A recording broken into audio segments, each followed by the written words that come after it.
कहानी की शुरुआत में हमें दिखाया जाता है एक औरत को जिसकी बीच सुनसान सड़क पर किसी ने हत्या कर दी होती है। और उसके बाद हमें दिखाया जाता है गाड़ी को जिसे किसी ऑर्फनेज के सामने आके रुकती है। उसमें से कुछ कपल्स निकलते हैं और वो उस ऑर्फनेज के आगे नॉक करते हैं दरवाजे पे। देन उसमें से कुछ बच्चे निकलते हैं जो उन कपल्स को हक कर लेते हैं, जिससे वो काफ़ी खुश भी हो जाते हैं और शॉक भी हो जाते हैं।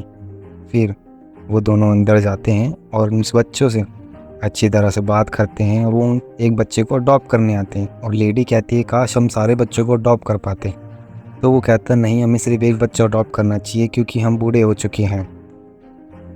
फिर वो सारे बच्चों से अच्छी तरह से बात करके वहाँ से जाने लगते हैं और ये कहते हैं कि आपस में कि हम कल आएंगे और एक बच्चे को अडॉप्ट कर लेंगे। फिर जाते टाइम वो जब बाहर जा रहे होते हैं तभी उस लेडी की कैप उड़ जाती है और वो एक कैप उड़ के एक बच्चे के सीधा हाथ में जाती है और वो उस बच्चे से उसका नाम पूछती है।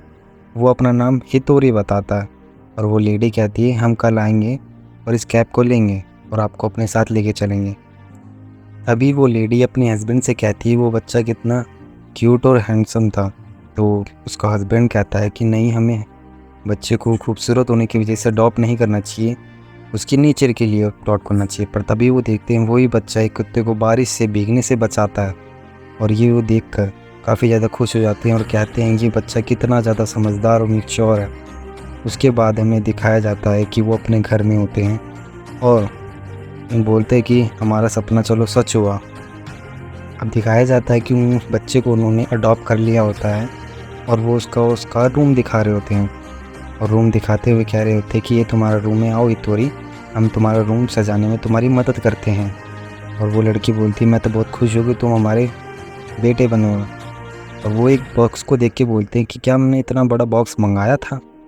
और वही सोच ही रहे होते हैं कि हमें इसको डेकोरेट करना चाहिए। तो वो हितोरी कहता है कि हम अपनी तरफ से इसको डेकोरेट कर सकता हूँ। उसे हाँ बोल के वहाँ से चले जाते हैं। देन वो एक बॉक्स को देखता है और उस बॉक्स को देखकर कहता है ये बॉक्स, इसको खोलना होगा। और जैसे ही उस कटर से उस बॉक्स को खोलता है उसमें से सेम उसकी देख शक्ल का एक लड़का निकलता है और बाद में पता चलता है कि ये दोनों भाई हैं। और एक इनमें से एक का नाम मिगी है, जिसको हितोरी बोला जा रहा था, दूसरे का नाम डाली है।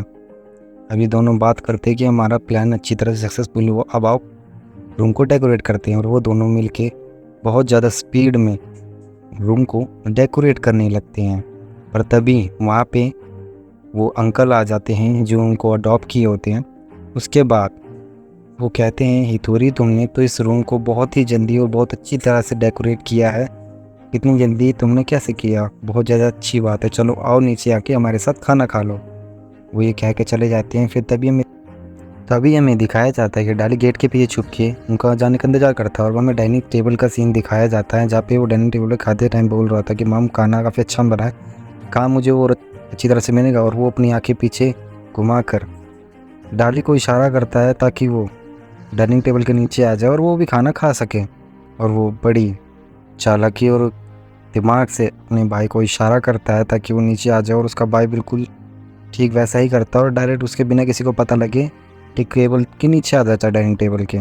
और अब वो दोनों खाना खा रहे होते हैं और वो उसकी माँ से अच्छी तरह से बात कर रही होती है। फिर हमें दिखाया जाता है कि उसके इतनी होशियारी से उसने अपने भाई को अपनी जगह बैठा दिया और खुद डाइनिंग टेबल के नीचे आ जाता है।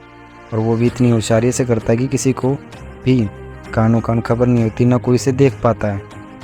और वो अपने भाई को बैठा के बोलता है कि अब तुम खाना खा सकते हो आराम से। और जैसे उसकी माँ उनको खाना देती है तो वहाँ पे डाली होता है, वो अब मिगी की जगह ले चुका होता है। उनकी माँ बोलती है लो बेटा खाना खाओ, जितना तुम्हें खाना है उतना खाओ, मैं और बना दूंगी अगर तुम्हें चाहिए हो तो। फिर वो अपने फादर के पास जाता है और देन उनके शोल्डर्स में पेन हो रहा था तो उनके शोल्डर्स पे उनको मसाज करता है ताकि उनके शोल्डर पेन कम हो जाए। और वो दोनों भाई मिलकर उनके फादर की मसाज करते हैं। तो फिर उसके फादर बोलते हैं तुम तो बहुत अच्छी तरह से मसाज करते हो, ऐसा लग ही नहीं रहा कि तुम अकेले मसाज करते हो। देन फिर हमें दिखाया जाता है कि वो रूम में अपने टेंट के अंदर बात कर रहे होते हैं और घर का नक्शा बना रहे होते हैं। फिर हम अगले दिन का सीन दिखाया था जहाँ पे वो फिर उसी तरह से इस बार डाली बैठा और मैगी नीचे बैठ के खाना खा रहा है और उसके मदर फादर उससे बात कर रहे होते हैं। और उसके बाद हमें दिखाया जाता है कि वो दोनों एक दूसरे से बात कर रहे होते हैं और कह रहे होते हैं हमें एक पार्टी रखनी चाहिए इसके बारे में। और वो अपने बच्चे से बोलते हैं कि क्या तुम मेरे साथ खाना बनाओगे। उसके बाद दिखाया जाता है कि वो मिगी जो होता है उनके साथ खाना बना रहा होता है और डाली बिल्कुल उनके बगल में बैठा होता है। और वो लेडी खाना बनाने की कोशिश काफ़ी ज़्यादा करती है क्योंकि वो पाए बना रही होती है, चॉकलेट पाए, पर उनसे ठीक से बन नहीं रहा होता। उसकी वजह से वो बाहर जाती है। जैसे फ़ोन उठाने वैसे ही वो जो हमारा मिगी होता है और डाली होते हैं वो दोनों पाए अच्छी तरह से बनाते हैं। फिर वो अच्छी तरह से बात करने लगते हैं। फिर हमें दिखाया जाता है जो हमारा मिगी होता है वो चिड़िया के घर को पेड़ पर रखने की कोशिश करता है, पर उसका हाथ वहाँ तक नहीं पहुँच रहा होता है। तो उसके फादर आते हैं, उसे अपने कंधों पे बैठा के उसे वहाँ पे बैठाने की कोशिश करते हैं। ये सोचते हैं कि हमें एक अच्छी मेमोरी बनानी चाहिए एक फादर और एक सन की।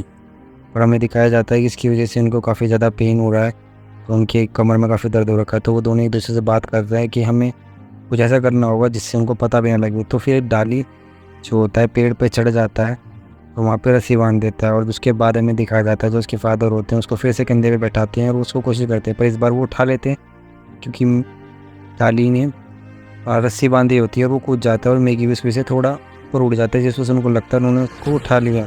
और जो हमारा मैगी होता है वो उनकी आंखें बंद कर देता है, जिसकी वजह से वो काफ़ी ज़्यादा खुश भी होते हैं और उनकी आंखों में से आंसू भी आ रहे होते हैं। फिर हमें दिखाया जाता है कि हाँ उन्होंने चिड़िया का जो घोंसला होता है वो वहाँ रख दिया होता है। उसके बाद वो बोलते हैं ठीक है फादर, मैं आपको दिखाता हूँ। उसके बाद दिखाते हैं। उसके बाद वो हमें दिखाने के बाद वो दोनों फिर से टेंट पर बात करते हैं क्योंकि हमें इस घर को अच्छी तरह से देखना होगा और इसके बाद हमें छानबीन करनी होगी। उसके बाद हमें उनका पास्ट दिखाया जाता है, जिसमें हमें दिखाया जाता है कि वो दोनों बात कर रहे होते हैं कि ये कपल आने वाला है जो काफ़ी अमीर घर का है और जिस का विलेज में वो रहते हैं उसी में हमारी मदर की डेथ हुई थी। फिर दोनों आपस में बात करते हैं कि हमें कैसे कैसे करना होगा। फिर हमें दिखाया जाता है कि ये दोनों भाई उस लेडी की कैप को हवा में उड़ा लेते हैं। अपने कुछ उन्होंने जुगाड़ से लेडी की कैप को हवा में उठा के सीधा डाली पकड़ लेता है और उनको लगता है कि मेरी डाली तो सेम दिखते हैं। उसके बाद वो बोलते हैं कि हाँ उनका एक प्लान होता था कि वो दोनों को ही अडॉप्ट करे, मतलब सिर्फ हितोरी मतलब हमारे मीगी को अडॉप्ट कर ले। उसके बाद हमें दिखाया जाता है कि जो कुत्ता होता है वो भी नकली ही होता है।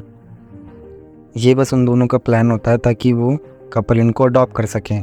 अब जानेंगे कि वो ऐसा क्यों करते हैं अगले एपिसोड में।